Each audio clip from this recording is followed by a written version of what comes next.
Hi, my dear friends. Let's look at the story of Cain and Abel in the Bible. We all know that Adam and Eve have a lot of sons and daughters. But the famous story among the sons and daughters of Adam and Eve is the story of Cain and Abel, because this is the first murder that was recorded in the Bible. And let's go to the root cause of the murder. Let's see. Okay, it says here in Genesis as well that Abel kept the flocks and Cain worked the soil. So in other words, Abel was the shepherd and Cain was the farmer. And according to the teachings of the Bible, they are supposed to offer a sacrifice to God in preparation or in commemorating the coming Messiah, which is Jesus Christ, who will save us from sin. So those were specific instructions from God given to Adam and Eve and passed on to their children. Now, when the time comes when they're going to offer sacrifices, now, of course, Cain was the shepherd. Technically, ordinary people or regular Bible readers would say, oh yeah, Abel offered a lamb or sheep because he is a shepherd. And naturally, Cain would offer vegetables or fruits or things from the ground because he's a farmer. There should be nothing wrong with that. But based on this verse, if you continue reading this verse, God looked with favor, or the Lord looked with favor on Abel's offering.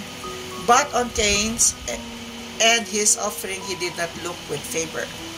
Then after that, Cain was angry. He was downcast and maybe sad, which is normal for human beings, right? So the question is, why did God favor Abel than from Cain? I mean, Cain also offered the best offering, it says there. Fruits of the soil as an offering. Yeah? And the reason why Cain was favored by God is because of the symbolism. You can check references. The sacrifice of the lamb is pertaining to the Messiah, the blood that will be sacrificed to save human race. So Cain did not follow that. Maybe, I don't know. But he offered vegetables instead of the specific instructions given to them, which they have to offer a lamb for sacrifice. So there you go. Adam did not listen because he thought, I'm from the soil, I till the land, I think the best crops would be enough for God. But yeah, it's enough, it's good. But there's a symbol or a specific instruction in a specific sacrifice, and that's the lamb, which Cain did not follow. Again, I would like to repeat, the lamb symbolizes Christ coming to be sacrificed for the sins of the world so that we would attain salvation. That's why they sacrifice lambs. Okay, and you can read the rest of the Bible, the symbolism of lamb. And because of that, he got rejected. Instead of, accepting that he did not follow the specific instructions that he should sacrifice lamb, he was angry and his face was downcast. Sometimes, my dear friends, in our lives, when we get rejected, we don't see our mistakes. We think that we're always good, we're always better. Let's learn from Cain. It put him in trouble. Now, when you're angry, always pray to God to overcome angry. The Bible says in Peter, angry but sin not. Do not let the sun go down with that anger, because that's gonna lead to bigger problems like more anger, more negativity.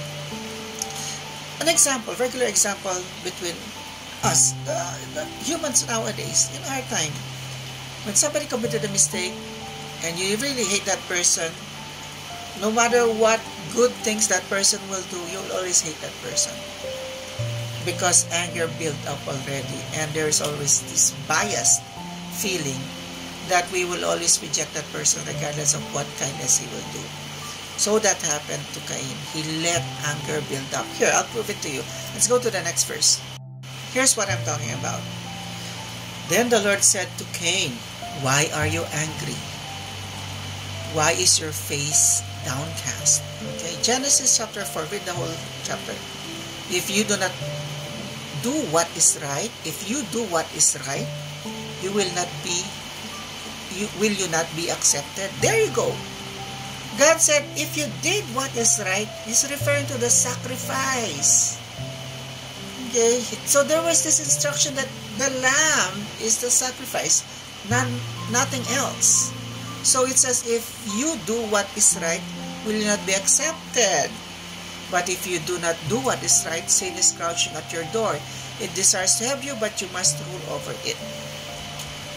Okay, so there are two things you have to understand here. God is letting Cain realize that what you did is really not the right sacrifice. Number 2 point here also is that God is telling Cain, hey, God is actually reaching out.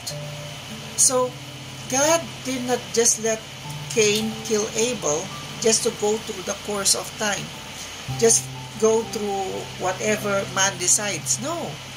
In ages, God has been helping humanity, people, us. We're just blinded by sin. That is why we do not see what God is telling us. And this is a perfect example of that, my dear friends. God is already talking to Cain and saying, but if you do not do what is right, sin is crouching at your door. It desires to have you, but you must rule over it, my dear friends. God always knocks at our door through the Holy Spirit so that we would be guided. God knocks at our heart, our mind, through the Bible so that what? Sin will not what? Overcome us, will not control us. From this simple example in the Old Age Bible, or the chapter, the first book, God, we can see God manifesting His love toward His children so that they will not live in sin. God speaks every day, my dear friends. And we must rule over it, over sin. We must decide not to sin. That's the bottom line. Because why? We're gonna be in trouble, my dear friends. That's why, remember this verse, mark it in your Bible. God always reached out to us. Isaiah 59, I would like to repeat that. The arm of the Lord is not too short to save, nor His ears too dull to hear. But your iniquities have separated you from your God. Sin, my dear friends. Repeatedly from Genesis, now to Isaiah. And we can read in what? Matthew chapter 24. And if you go forward up to 25, you will also read there that the love of many will grow cold. Lawlessness abound. Why? People were what? Choosing their own desires. And that's not good, my dear friends. So, the next thing happened, Cain did not rule over sin. He did not submit to God. He did not listen to God. He committed the first murder. Okay, let me see if I have another verse here. Okay, and as our last verse, okay, it says here, now that you should live not as unwise, but as wise people. My dear friends, okay, let me pull up myself here. Okay, it says there, live not as unwise, up there, okay, but as wise people, and making the most of every opportunity because the days are evil. Meaning, in every opportunity, we have to build our faith. We have to build a relationship with God because the days will be evil when all the things around us are bad influences, bad movies, bad TVs. That's why it says, be wise and make the most opportunity for what? To depend on God, my dear friends. So this evening, I'm running out of time, but I would like to encourage everybody. God is always knocking at our hearts. He don't want us to what? To live in sin or to be condemned. He wants us to be with Him in heaven and have eternal happiness. God bless everybody.